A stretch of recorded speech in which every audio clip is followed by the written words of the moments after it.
KZRG News Time, 723 Morning Newswatch, brought to you by Frank Fletcher Lincoln in Joplin, right next to North Park Mall. I'm Chad Elliott. I'm Darrin Wright. 71 at the 24-hour storm center. Some thunderstorms in the area. We'll keep you up to date. It's going to rain today. Could see quite a bit of rainfall. On the live line, we welcome U.S. Senator Roy Blunt to the air. Good morning to you.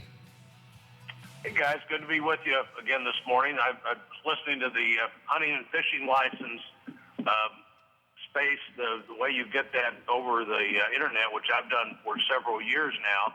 But I also thought I heard there a promise that there'd be no rain this weekend. Is this going to be like the first weekend in June with no rain? So I think we're still looking at some rain, aren't we? Fingers crossed for this area, though. As far as our latest estimate, rain should end by 10 o'clock tonight, and then fingers crossed we shouldn't get any rain this weekend. So the 5 o'clock fishing guys should be fine 5 a.m. in the morning. Hopefully so. That won't be either of you, is that right? Going to sleep in, I think. Yeah. Well, we want to talk. Exactly. Well, it's good to be with you. Well, we appreciate your time this morning. I know you're very busy. Want to talk about the Supreme Court and the ruling that came down yesterday for the ObamaCare subsidies. How do you feel about that? Well, I'm not a lawyer, so just reading the law, I can't see how they possibly got to that conclusion. The law appears to be pretty clear. The thing that I agreed with most that any judge said yesterday was Judge Scalia saying maybe it's time we just call this a Supreme Court of the United States Care, or SCOTUS Care, which is the abbreviation for the court. I think 2 times now the court, and particularly Judge Roberts, has stepped in and said, this law really doesn't say what it's supposed to say, but it was drafted in a hurry, and the Congress really didn't do a very good job. So the court is going to determine not what the law says, but what we think the Congress surely intended the law to say. It's not even though the law says it's a penalty, it's not a penalty, it's a tax. Justice Roberts said they couldn't levy a penalty, but so we'll decide it's a tax instead of a penalty. And the law says that you can only get a subsidy and a state exchange, but surely that's not what the law meant. I don't think the people who voted for this law had any idea of what was in the law, and the healthcare world and families are dramatically impacted by a law that's sloppily thrown together and now equally thrown together by the Supreme Court itself. So I was very disappointed by the court's decision, but what they have done now is establish a clear fight in the upcoming presidential election for what we should be doing in healthcare rather than the disastrous healthcare path that President Obama has headed the country down, and the court has now been an equally big factor in the country heading in this bad direction. Well, Senator, that's a big deal here in Joplin and even in Springfield and Carthage. Mercy laying off 100 employees in the Springfield facility. We're losing 22 between Joplin and Carthage. And one of the reasons why they cited lack of Medicaid expansion, but ObamaCare was also highlighted. Well, absolutely. And, when I'm visiting with the hospitals, one of the questions I've been asking recently is, talk to me about who's not paying their bill.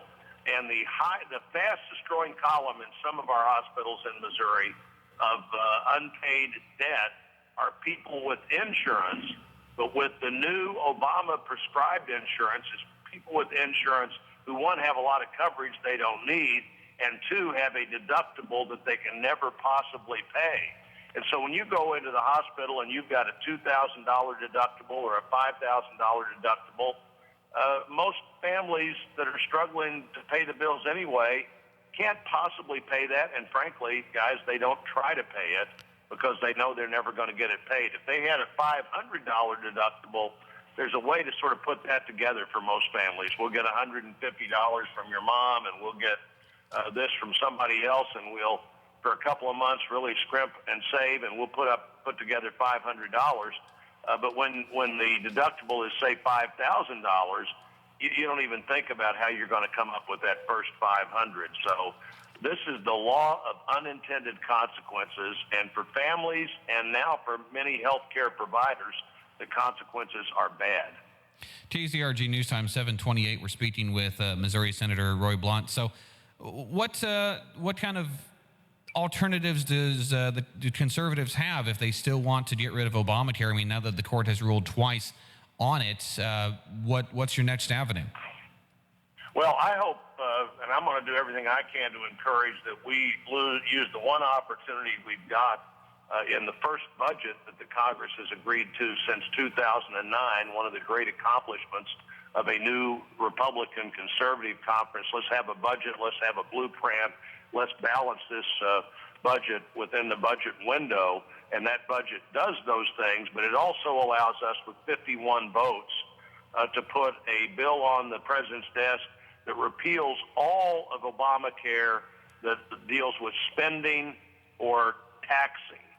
Can't use that 51-vote budget vehicle to repeal everything because everything is not spending and taxing. So you couldn't just have a vote that says let's repeal Obamacare, but you could have a vote that repeals, my guess is 85 or 90% of Obamacare, and I'm going to vote for that. We'll put it on the president's desk.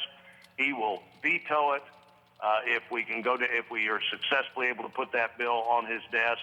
And hopefully we're going to have a Republican presidential candidate and Republican and conservative candidates for the House and Senate talking about the things you could do to make this healthcare system work better for families, things that even though President Obama and others say every day there were never any other ideas out there, there were always other ideas out there, ideas like buying across state lines, healthcare plans that small business could collectively enter into, high-risk pools that worked better, more disclosure by healthcare providers about what they charge and what their results are. All of those things would have dramatically impacted the healthcare system in a good way, but not imploded the best healthcare system in the world as the president's healthcare is.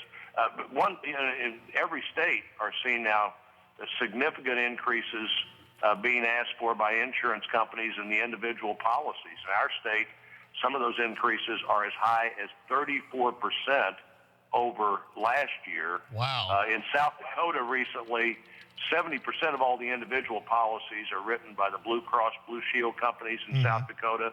They asked for a 43% increase this coming year over the current year. 43% for 70% of all the policies written in that state. KZRG News Time 7:30. We're speaking with Senator Roy Blunt here on the KZRG Morning News Watch. I want to talk about Obamacare before we let you go. There's been a little bit of a backlash. A lot of people are very concerned about giving the president so much power on trade. Was this a concern of yours? No, it's really not, and let me tell you why. The president has the same power to negotiate now a trade agreement that every president's had since Franklin Roosevelt. It's more restricted than the power that other presidents have had because the agreement has to lay out there longer, a longer time to look at it.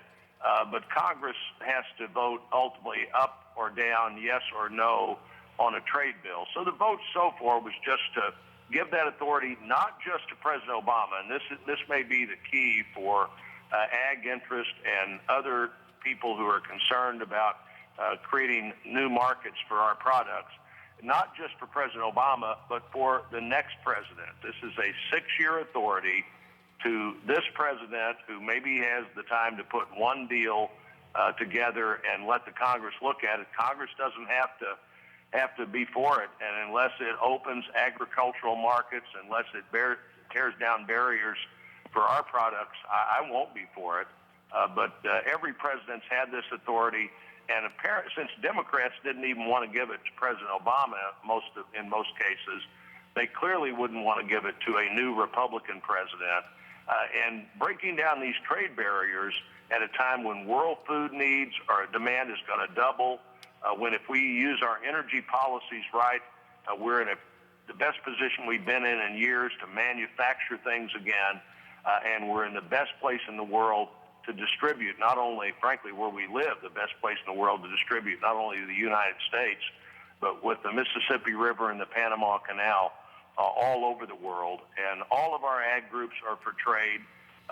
All our job groups that are looking to manufacture are for trade, but we need to be sure it's an absolutely fair deal, and Congress gets to vote on that. The president should know that he's more restricted than other presidents have been because we get longer to look at whatever agreement there is.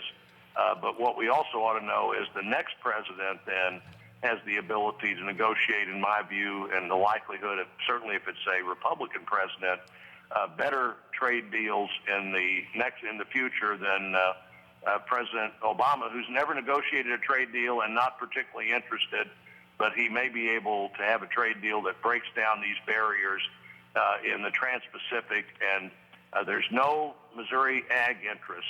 The pork producers, the cattlemen, the corn growers, the soybean growers, the rice, all are interested in those barriers breaking down, and I'll only be for a trade agreement if it makes great progress in doing that. Well, Senator, we really appreciate your time today.